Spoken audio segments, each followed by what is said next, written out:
Good morning, church, and a very warm welcome to Wes and Jennifer and Anna and Emma. In a few moments you're going to hear a message from the book of Philippians. And in this part of Philippians, Paul is thanking the people of Philippi who have heard his message and received it and are now partnering with him in the gospel. I'm going to tell you a story in a minute about one of those people who is partnering in the gospel with Paul. Before I tell it, just a little bit of background. Paul is traveling. He's on a journey with his companions, Timothy, Silas, Luke, and others. And they are going from what is now modern-day Turkey across the Aegean Sea to what is now modern-day Greece. This is where our story begins. From Troas, we set out on the sea, and we sailed directly to Samothrace.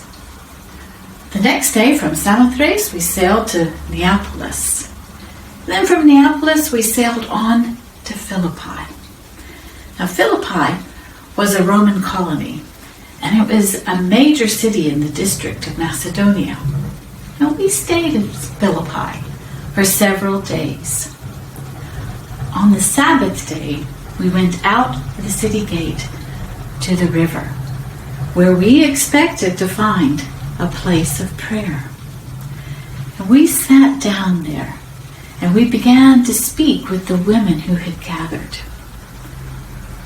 One of those who was listening to Paul's message was a woman by the name of Lydia.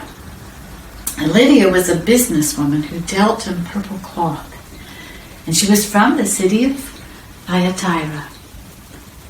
Lydia was also a worshiper of God. As Lydia was listening to Paul's message, the Lord opened her heart to receive his message.